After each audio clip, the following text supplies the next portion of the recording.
Since childhood, Dr. Roger Lear has had an interest in the subject of aliens and UFOs. But what Dr. Lear did not know was that the interest, later in life, would develop into scientific research, followed by millions around the planet and possibly other planets too. I'm Dr. Roger Lear, and I've been doing research in the alien abduction phenomena regarding physical evidence aspects of the phenomena. Well, I've always had an interest in UFOs and certainly alien life forms since I was a young man. And in 1947, remember quite clearly my father bringing in a newspaper into our kitchen at home and laying it on the table and then emphasizing the headline to my mother that read U.S. Army Air Force captures flying saucer. And he went on with that with an oration explaining that we certainly couldn't be the only intelligent life in the universe. And he was very dismayed with the following headline in the next few days, which said that it was not a flying saucer and that it was a balloon. And he was one of these people who, if you were an engineer of some sort, then you better know everything about engineering. And in other words, if the Air Force was the epitome of knowledge in reference to anything that was flying, he was absolutely insulted that they would try and pass off to the public that they didn't know the difference between a flying saucer and a balloon. Dr. Lear is onto 100% of the truth. He performs very, very useful work in the world today. And basically, if his work wasn't valid, he wouldn't have the objects to prove that people were on the planet. He's really onto something. He's a great patriot as well. Myself and my surgical team has performed 10 surgeries for removal of objects from individuals who allege alien abduction. We have submitted these surgery specimens for both biological and metallurgical analysis, and then we have presented this material to the public. Well, the testing that we did on these objects was two different kinds of testing. One was biological and the other was metallurgical. At first we were only able to afford to do the biological testing, and we found some very unusual results. First of all, the original objects that we removed were metallic rods that were covered with a very strange dark gray biological membrane. And this membrane surrounded the metal within in such a tight form and was so very dark and gray and smooth and well organized that it was impossible to believe that this was something that was just put there by the body. Now, of course, I had removed things many times before and had never seen anything like this. The other unusual thing we found was that in the living state, we could not cut these entities open with a surgical blade, and surgical blades are very sharp. This is a case of two implants in the big toe. The lady lives in Brazil. These implants are still in the toe. They have not been removed. And this is very similar to a case that we did in August of 1995. Two objects. One of the other most interesting portions of the biological results, besides the fact that there was absolutely no inflammatory response, was that the area contained a large amount of nerve cells, very specialized nerve cells called proprioceptors. And these were certainly not anatomically correct for that area of the anatomy. Between the fact that there was no inflammatory response and the fact that there was a large number of nerve cells, proved to be a very, very interesting finding. And these were the findings that we took to the National Institute for Discovery Science. And because of the biological findings and other findings, for example, there was no scar. There was no noted portal of entry of where these objects went in at. They then took the ball and offered to do the first set of metallurgical diagnostic procedures. Okay, these two little objects came out of the knee of a Marine, and he said they came to the surface of the skin, and then he went in and had them surgically removed, and they gave them to him.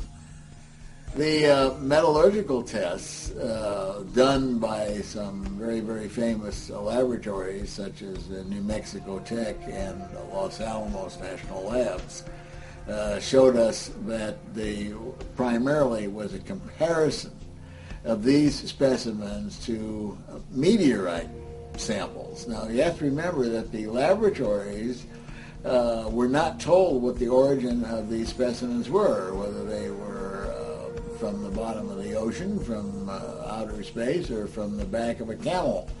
So they were telling us best as to what they thought they compared to. And of course, as far as meteorites that were concerned, they pointed out that the nickel-iron ratio in our samples did not match that of the nickel-iron ratio found in meteorites. Is this similar to the last piece you showed us? Yes, these are all in the metallurgical category, and these are small rods, again wrapped with this very strange membrane.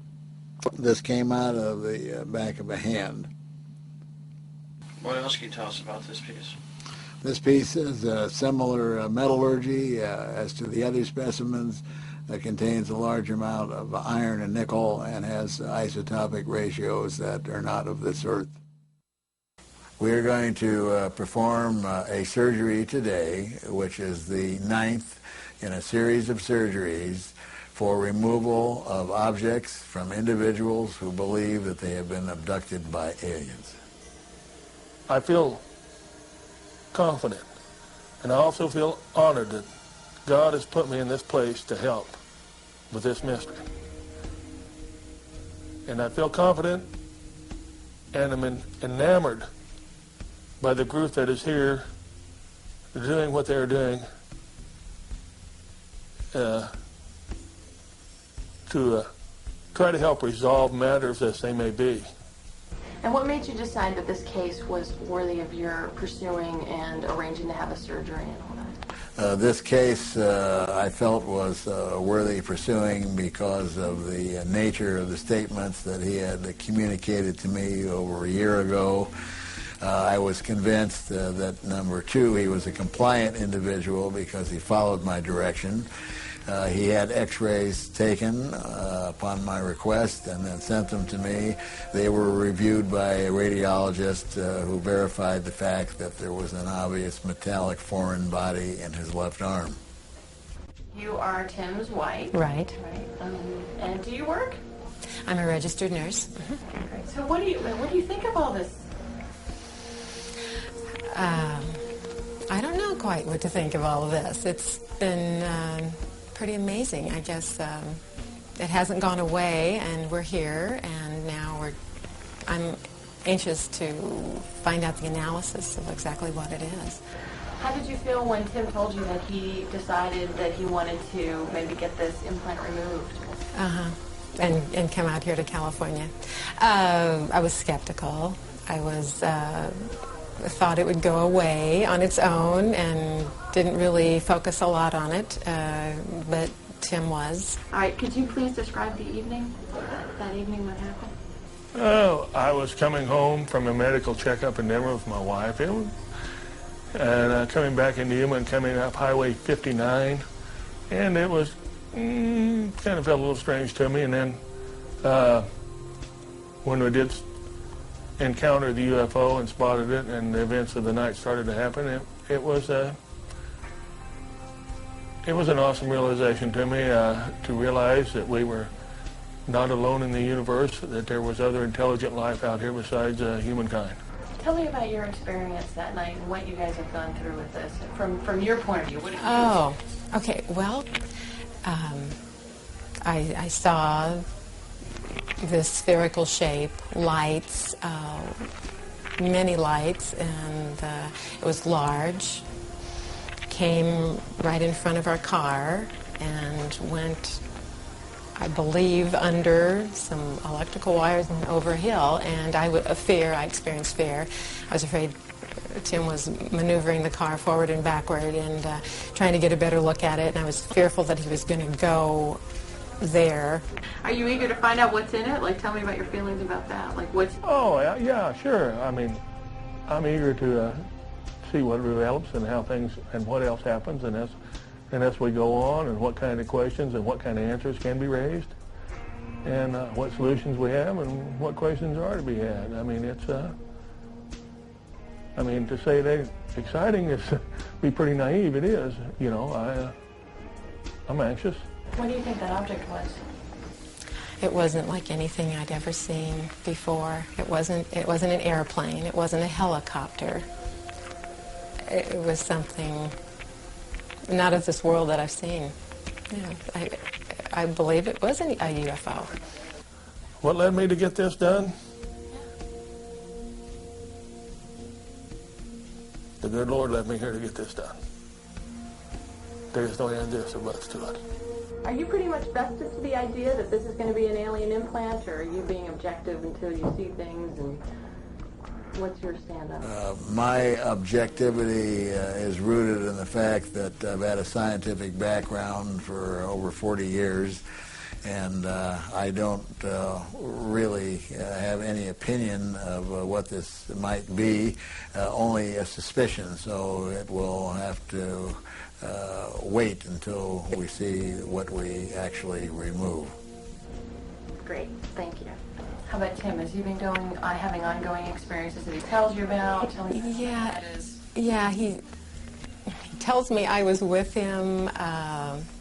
One time our daughter was driving, and the strobe lights, you know, I don't really have a vivid memory of that.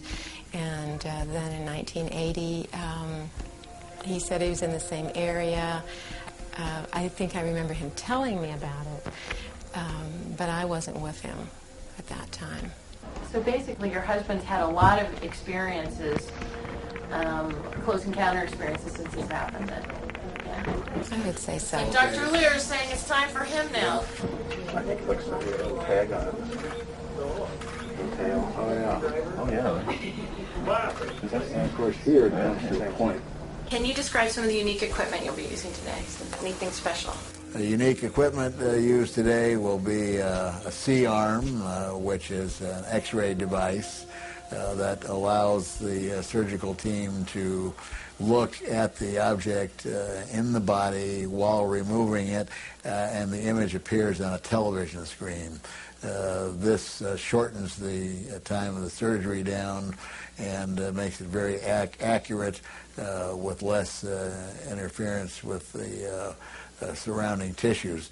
Also, we've used a couple of sophisticated pieces of equipment to look for electromagnetic fields or any eminences that this object may be putting out. Got it? Yeah,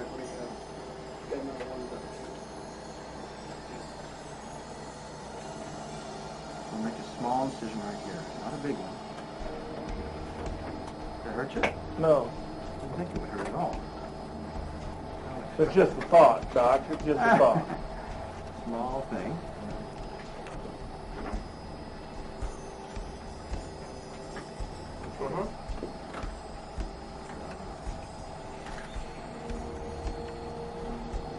You still don't have a picture? Got it. Oh, picture for the back room? Yeah, I guess the waiting room. Yeah. No, what? You hurting? No, just a lot of pressure right here. Shoulder, huh? Yeah, right in there. I'm not going to cure you. Feels like I've been slugged. Your arm's been hanging out there too long with your head. Well, that bothers me anyway. It's a great patient, I'll tell you, you're doing super. We're still working through the tissue and trying to get a good grasp on the object to remove it. And it's a little trickier than it may seem.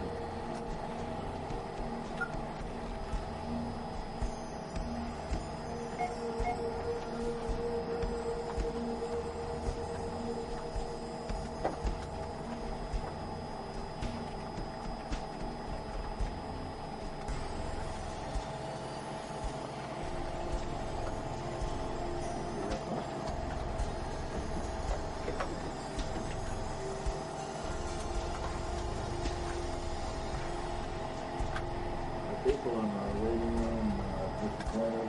Are you getting the middle there? Maybe they could walk in one at a time. Do you get a hold of it? No, I don't yet. Yeah, that's good.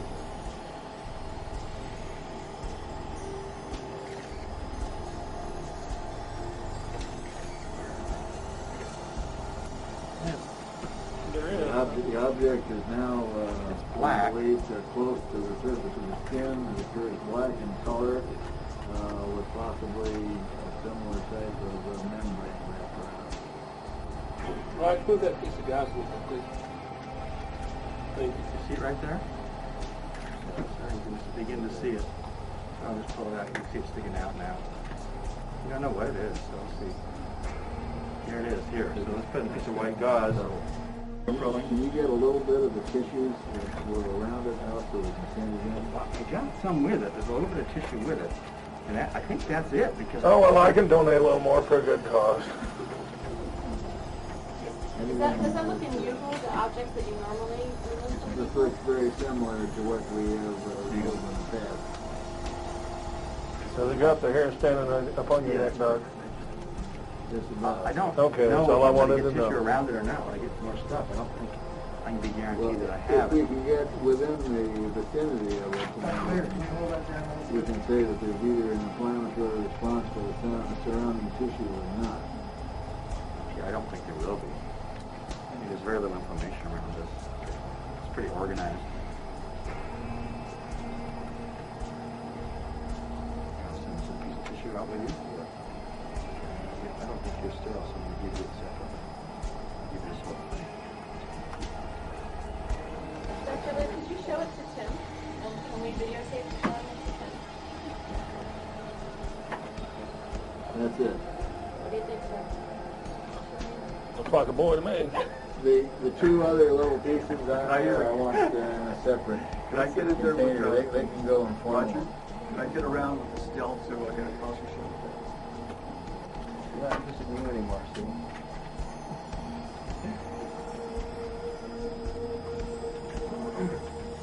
Well, I feel all right. A little discomfort, but, you know, it's This one? not severe, but like I said, my arm is hurting.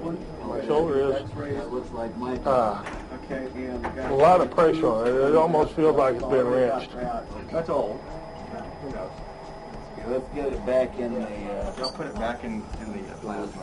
Okay, we actually want to videotape and putting it in the sealed, sterile jar. Okay. Well, that will come later. You got this? Oh, okay. We'll Yes, put I've got that it. in solution, and then we're going to seal it. We're going to sign a document saying that it was sealed. Do we have a document, Greg?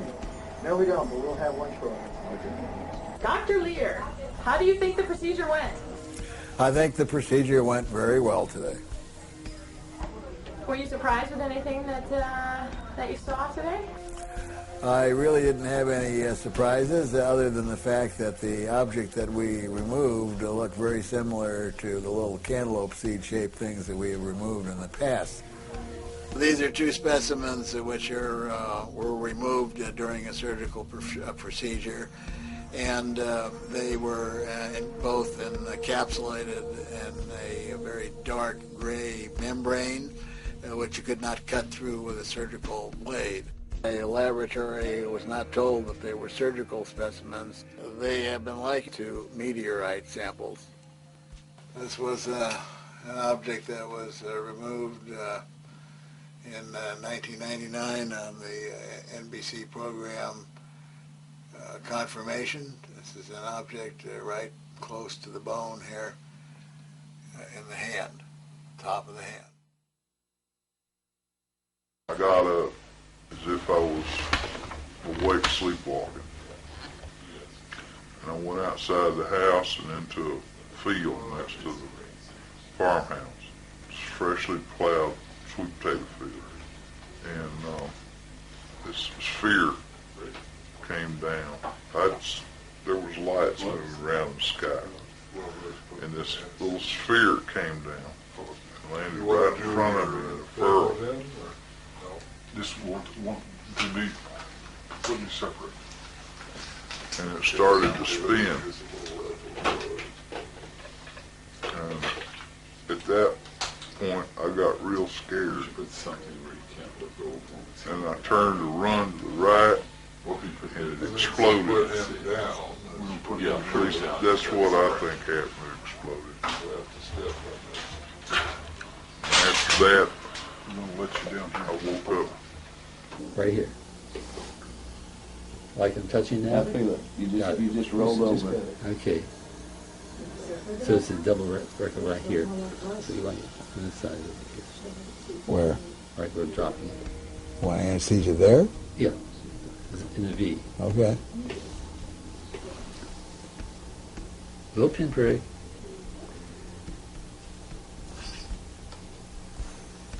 What do you feel? What do you feel, Pat? That was right here. Okay, we're making an initial incision on the top surface of the hand, just opening the skin. You know what we could do is we could rotate this around so that this arm is up Can here. you do that? Okay. Do that? You ready? Well, wait. He'll have to move his hand. That's right about that. Might be deeper. Yeah, that's it. That's probably it. No easy one. That's it. That's it. It looks like it. That looks like it. No. No. The physical contact was Mm-hmm. There it is. Got it. Okay. It wasn't underneath the skin. It's next to the bone. Okay. Now let's see what it is. It's single piece, seed-like. Grand alpha. It's got a lot of tissue attached to it. It runs 4 millimeters in length. good. By about 2 millimeters. After removing the implants from the patients, Dr. Lear pushes his research forward by conducting metallurgical tests to understand what materials the specimens are composed of. Why would aliens put implants into human beings is a question I've been asked many times. Why not? We do it. We do it with lesser life forms, and we do it continuously. And obviously, at least our objective is to learn more about the life form that we're studying. Perhaps theirs is the same. Hi! How are you, Dr. Lear? Good to see you. Good to see you. All right, Dr. Lear, how are you? What's your little pet? Thank you very much. Let's see what we can find for you today. Okay. We have a sample here which Dr. Lear has brought with him today, and it's mounted on an aluminum stub. There's a small black piece of sample that you can see on the aluminum stub. We're going to take that stub without disturbing it and mount it onto our own stub, which will go in the scanning electron. Larry's going to take the mounted sample now into the vacuum chamber of the scanning electron microscope, and he's opening the door, and he will mount the sample on the stage holder. Once that is done, the door is closed, and we evacuate the chamber. What do you hope to find today? We hope to find out what the basic elements that compose the metal portion of this sample are. Can you make a statement as to looking at three-dimensionally, it seems to rise in the center and slope on the sides? It has a very unique shape at this point. That's all we can see. This seems to be very similar with the results of some of the other similar tests that we've run on the other specimens.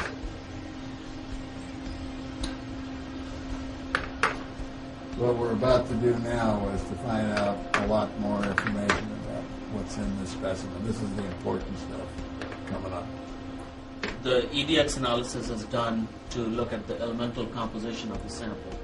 Knowing what the basic elements are, why is that going to be helpful for you? It'll be helpful in the steps that are necessary to find out sort of what makes the sample tick.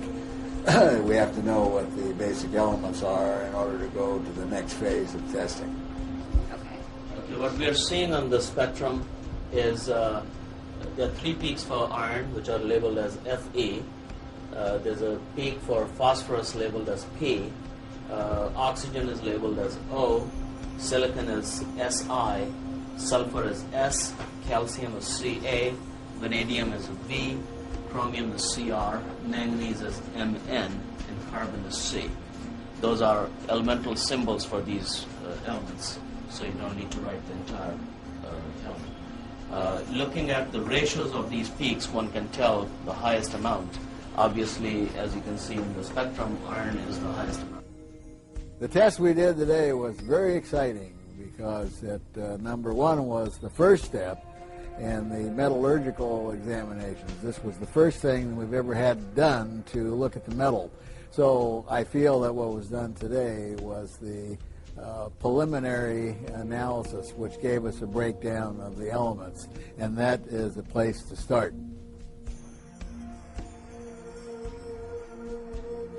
Returning to the operating room, Dr. Lear attempts to remove another implant from a self-claimed alien abductee.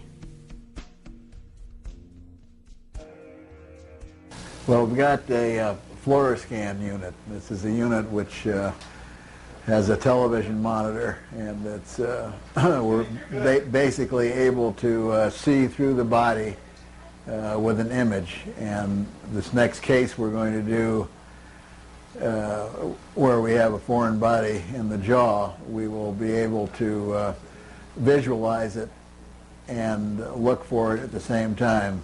And what we plan to do is, once the anesthetic is in, we're going to insert a needle and try and place the tip of the needle at the area where the foreign object lies, and then follow that as an approach. Okay, Coleman sliding, sort of like research.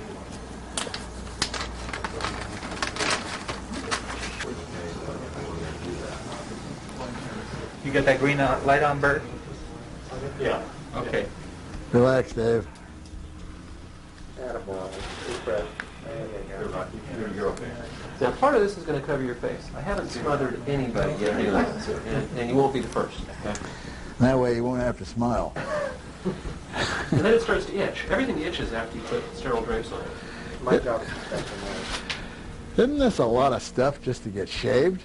Yeah, turn your face towards me. Okay. Now what I'm going to do is I'm going to put some numbing medication in here, just a little skin crack and some burning, just as if you were at the dentist. Dave.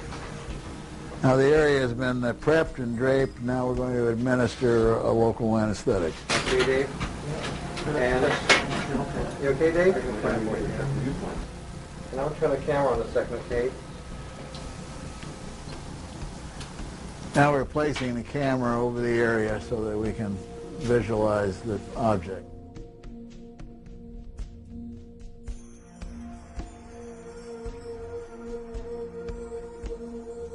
Okay, we're making an initial incision into the skin.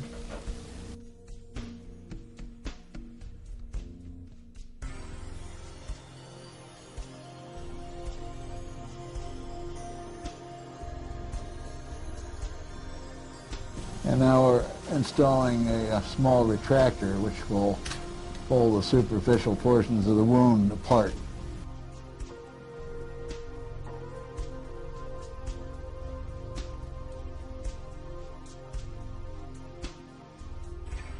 What do you? Should have a couple of more clamps or a malice or something when we get down there. A couple more mosquitoes? Yeah. Mosquitoes, yeah. Feel something, Dave?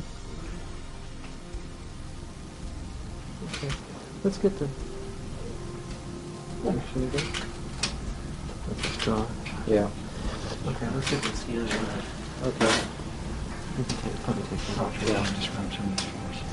Well, there really isn't too much to describe at this point because we're still looking for it. And even with the best equipment in the world, it takes a while. We're using the fluoroscan again to take another look.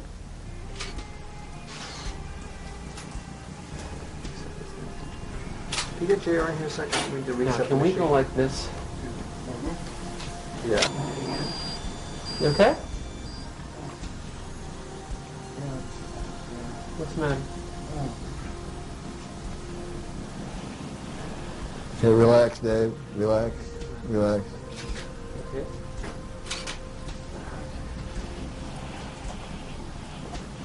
You're doing very well, Dave.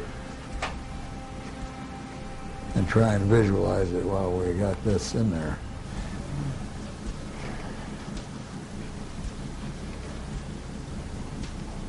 How you doing, Dave? Oh boy, oh boy. Come out. Please come out. Come out, come out, come out, come out, come out. How you doing, Dave? That's starting to feel really numb now. Good. That's the way it's supposed to be. That's the book says. Oh.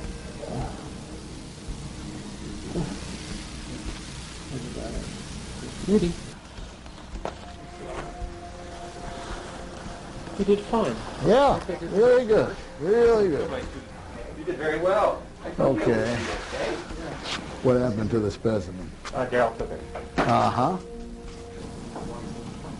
Triangular piece of metal. Triangle piece of metal embedded in fat tissue. Or looks like fat tissue. Probably about We'll get in the other room. We'll take a better look. Looks like it sees through, goes through the membrane. Yeah, you can see through the Almost membrane. like X-ray. If I put that other infrared lens on it, it would look even different. Dr. Lear continues his research by taking the surgically removed specimens to be biologically tested. I am enthusiastic, and I will persist in pursuing this because of a metallic object covered with some type of a organic membrane, which shows absolutely no reaction by the body, was found in the body of a possible abductee with no scar. And this alone gives me enough evidence to continue to pursue this case. Hello, Hello, Dr. Good to Lee. know you. Nice to meeting you. It's a pleasure to see you Yes, here. I brought you a little present. All right, great, thank You you. have a look at that for me? Yeah, we will. We're now breaking the seal and opening the specimen container, that is. Why is it important to document every time you open it and close it? Well, what we're trying to do is to preserve what we call a chain of evidence. Ones that sign the paper.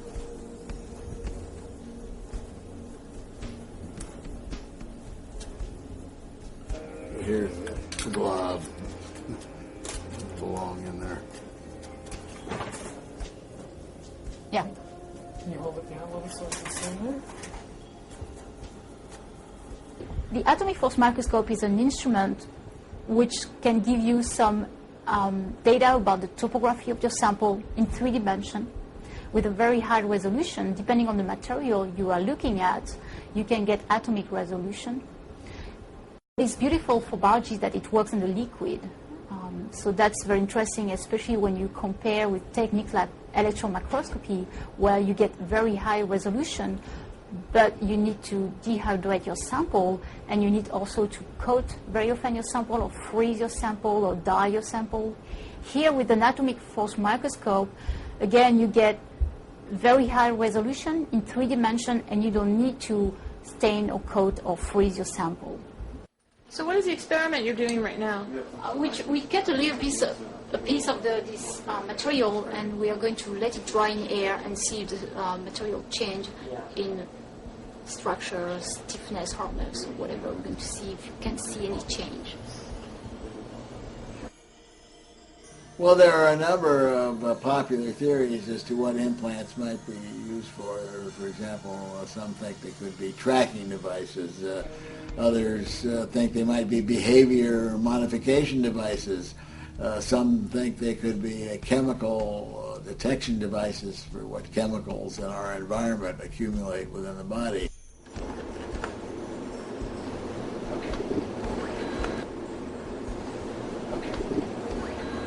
It's quite bubbly down in there, and I don't know what that is. You might be interested to see it. Back in the serum. Why don't you take a look at it first? Does it look like it has more color? No. You're a little bit higher mag. Why don't you turn the mag down a little bit and try to get it? We had the object in water, and we're concerned that something is happening to degrade the membrane.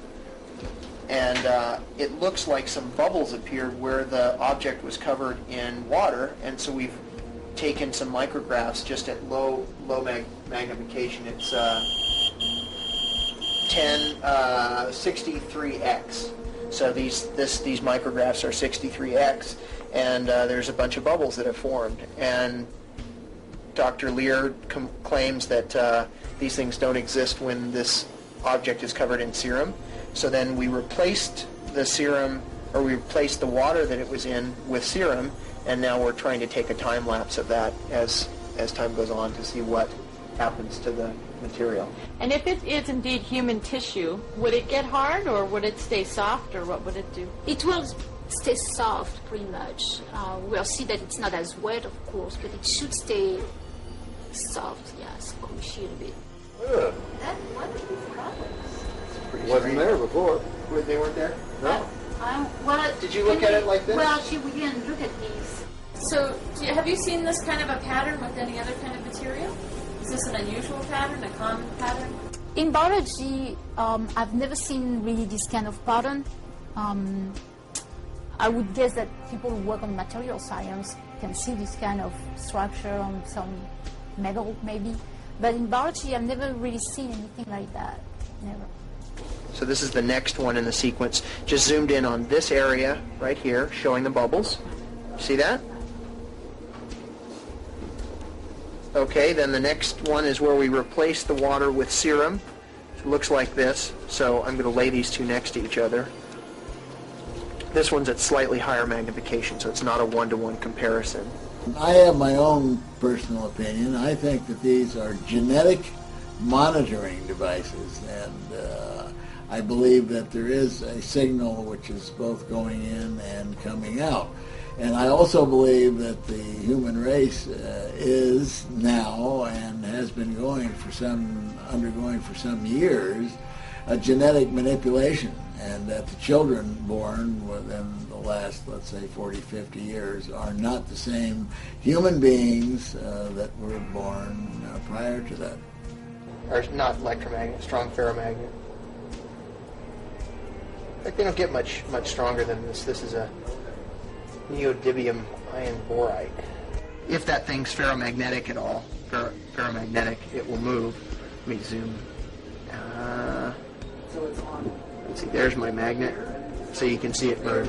Whoops. Oh, wow. I pulled it off completely. What's that?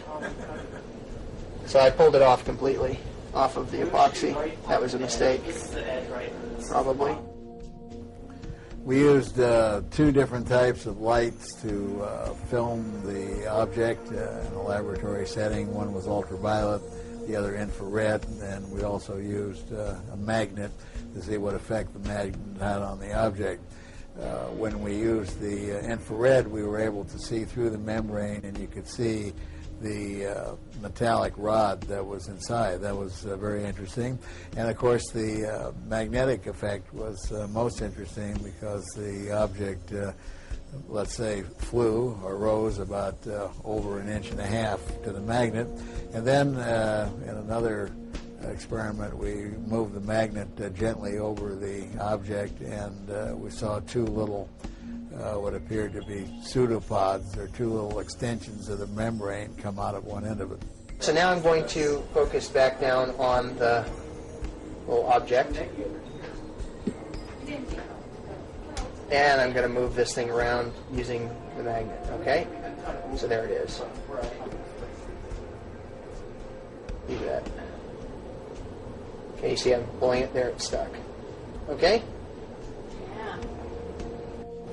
Now I have to throw this magnet away, or clean it in some. Like this, it's got an alien part. No, just because it's somebody's serum. I mean, that's why I'm wearing gloves. Oh, right. I'm not wearing gloves because I think that there's some alien thing to it. I wouldn't really worry about that too much, but the fact that it's somebody else's blood serum. Well, I think the things that we found today were most interesting, and the fact that we have never seen this before, and the use of the atomic force microscope has never been done before. So getting a look at the surface architecture of this membrane is very interesting. It's a little piece of the gray tissue, and here's where I cut it out of. And now if you touch these bags, if you touch this, the little bubbles kind of come free. Yeah, it looks like a bag, really. Yeah, it looks like a little bag of eggs. Irene is more of a believer. You know, again, if I press here, it's soft, and it doesn't stick so well on the surface. This one is just sticking, and it's hard. Okay. And is this something you typically find in a human body? Like, is this typical or atypical, or? I've never seen that, but yeah, I've never seen that before. In like human tissue, you've never seen a human tissue that is soft and then. I've never seen a human tissue which would get hard so fast and turn into this resin-like material. Really. How do you explain it? As to whether it's human or not, if this is the same as the other ones that is composed of human tissue in combination, which is rather strange. Okay, so you think this might be human tissue on the outside and then a metal rod on the inside, or you don't think that? It's some tissue which is using constituents of the human body covering a metallic rod that is inside. Yeah, you know, a logic explanation would be that it's not human tissue, of course, but I guess it's a very quick conclusion, and I think it's too early to really say that, but... What would you think if it wasn't human tissue? Would you think it was a resin, a non-biological material? Is that what you were saying? Or? Right, yeah. Or something very new, or that we don't know. At least I don't know. Should we be concerned about the things that I have found? Yes, I think we should be concerned, but I don't think that we should be alarmed. Most probably this has been going on for thousands of years. Now, from time to time, there are individuals who get in touch with us because they may have objects or other pieces of physical evidence which are related to this phenomenon. And I am personally interested in any piece of physical evidence as long as it can be documented and has a legal quote-unquote chain of evidence behind it. I came across a case some years ago of a fireman at that time for the Bakersfield Fire Department who was an environmental specialist and arson specialist. So this man was a professional at collecting physical evidence.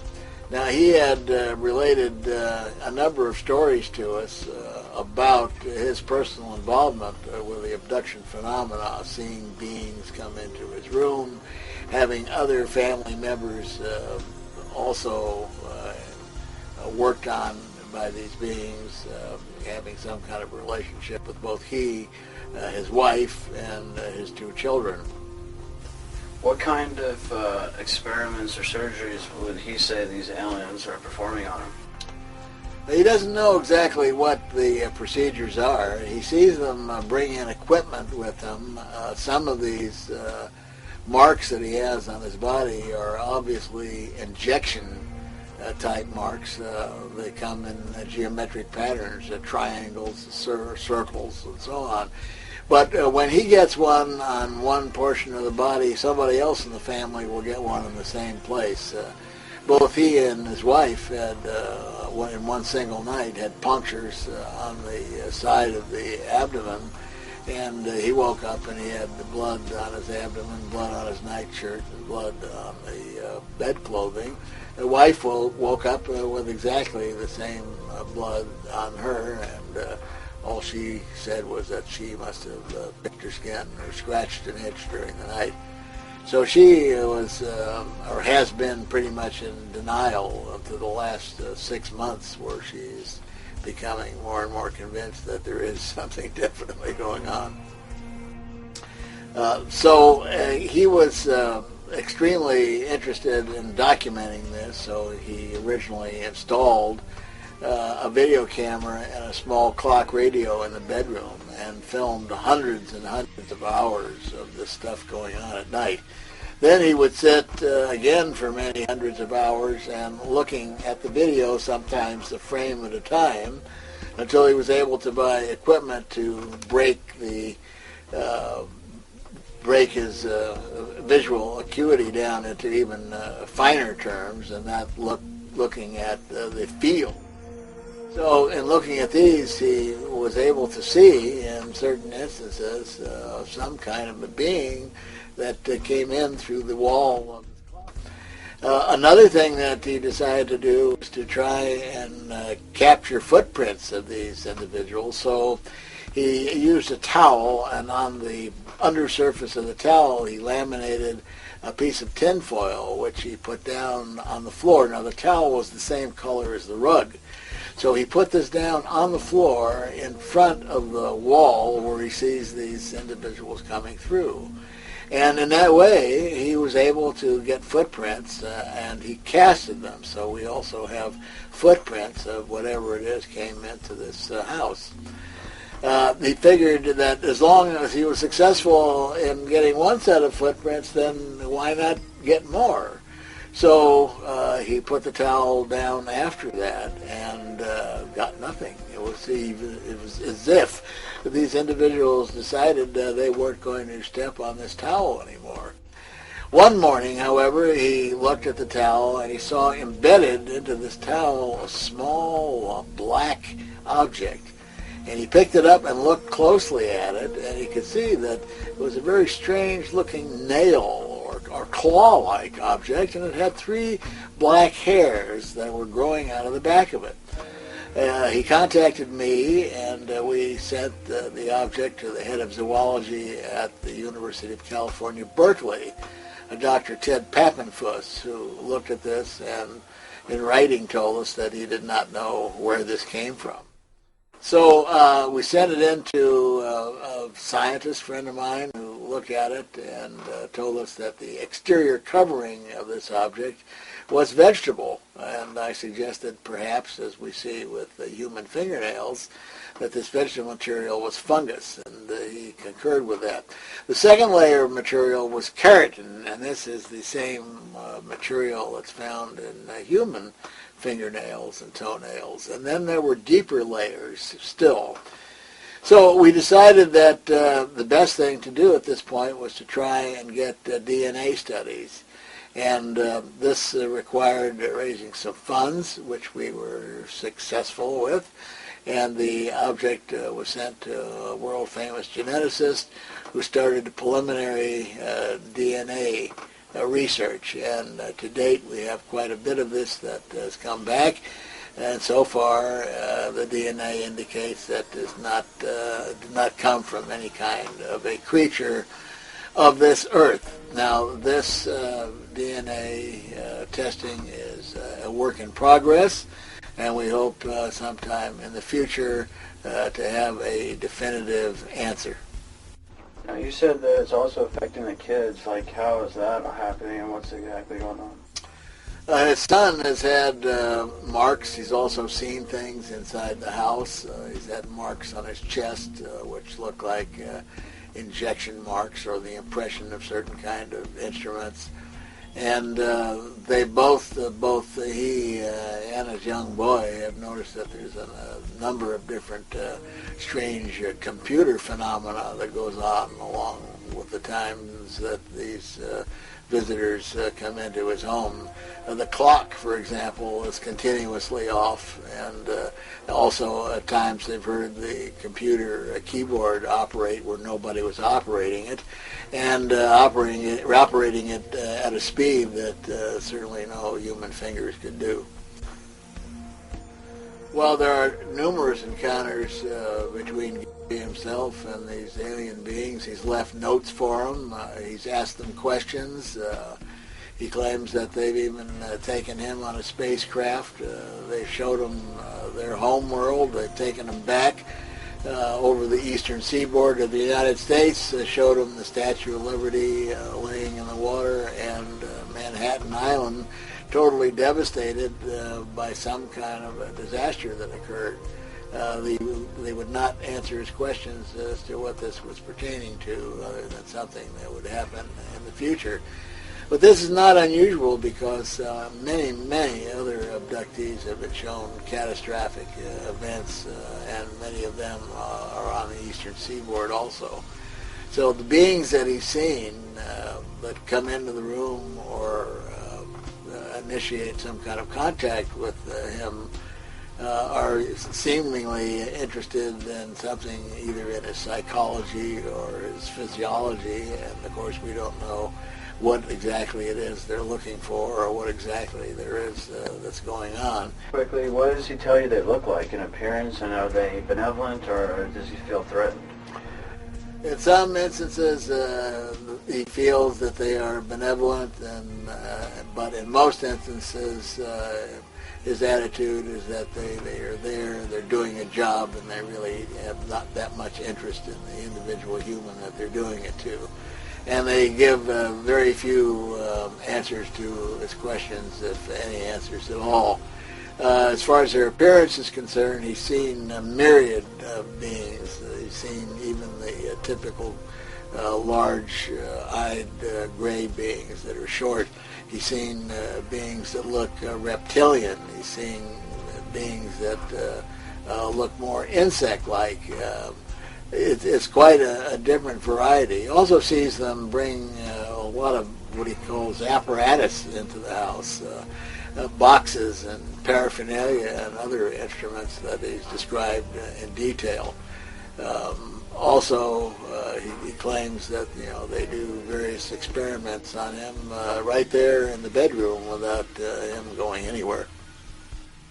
Well, I've even taken photos, and oh my God, look at that. Jesus! Now I really see it. Here's the other side of the face right here. Okay, this is a specimen that was given to me by a 32-year-old female who was having some kind of interaction with something while living in Italy. And she had an episode where she saw the bathtub she was in begin to fill up with some very strange, dark, particulate material. And she was horrified because she thought this material was some kind of poisoned or polluted water that was coming out of the tap. But then when she looked at the water, she didn't see any of these particles coming out. So the next question is, where is it coming from? So she thought the only other place was that it might be coming out of her, which was very, very scary again. She jumped out of the bathtub, and as she jumped out of the bathtub, she saw what she claimed was a little worm-like creature come to the top of the water and stick its head out. Now, I asked her over and over again, was it a worm? Was it a creature? Was it just a piece of particulate matter? She said she didn't really know, but that it added to the terror, and she reacted to it by taking a bottle of alcohol off of the sink and taking that alcohol and dumping it on top of this whatever it was that was sticking out of the water in the bathtub. When the alcohol, it had immediately sunk to the bottom of the tub, and she let the water out, and this went down the drain. She was absolutely horrified by this experience, didn't know what was going on, and then slowly began to change psychologically after this episode. She was instructed somehow mentally to save her urine, so she began to save jars of urine, and while urinating into a jar, she heard this swoosh, felt something come out of her that felt quite large, looked into the jar, and this was the object that she came out with.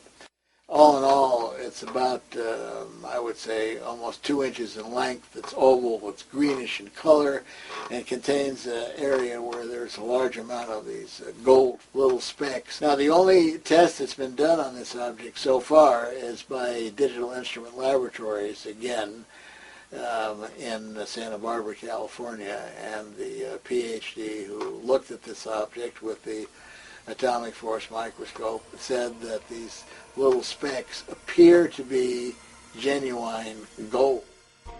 The individual that this happened to is now much calmer than she was when she returned from Italy. And in talking to her, I was able to find that she had seen bright lights in the sky She also was telling me about footprints, little small footprints that were on the windows of her apartment in Italy. And when I asked what story she was on, she told me that she was on the 5th story. And I said, these prints, were they on the glass or in the glass? And she says, I really don't know, but they're still there. The question being, what does the future hold? I believe that the researchers in the field of ufology will continue on to investigate and to get as much information out as we can to the public. There are numerous books and videos that are certainly available today that were not available years ago. I now have a nonprofit 501c3 organization called the Aliens and Scalpel Research. And we can now get grants from various scientific and non-scientific sources, as well as private donations, to help carry on the research. And the purpose of this, of course, the net purpose, is to get the information out to the public. So that's, in a way, an or an intra, shall we say, UFO timetable. And then down the road, it looks like the pace of information that's allowed to go out to the public by governmental organizations seems to be picking up. There has been, for example, a 40% increase in sightings of objects flying through our skies within the last 90 days. Now, we don't know whether this has been a 40% increase in the amount of sightings or whether this has been a 40% increase in the amount of individuals who reported these sightings. But nevertheless, we're still hearing about them, and I feel that that may be a sign of future events. So I believe this is the greatest secret, that this is the greatest piece of information for the order of importance that affects mankind anywhere in the history of human beings on this planet. Here we now have a situation in which a person is alleging alien abduction, and then we find an object, either by X-ray, CAT scan, or MRI in their body. We take it out, we submit it for very stringent analysis at world-class laboratories, and they come and tell us that these contain non-terrestrial isotopic ratios. Then what is a logical person going to conclude? Nothing other than the fact that perhaps the person who alleges alien abduction is telling you the truth. I've been asked many times, where do you go from here? Well, what we do is continue to do more of the same. The more of these that are done, the more statistics we'll have, the more things we can learn. And perhaps some of these things can be of great benefit.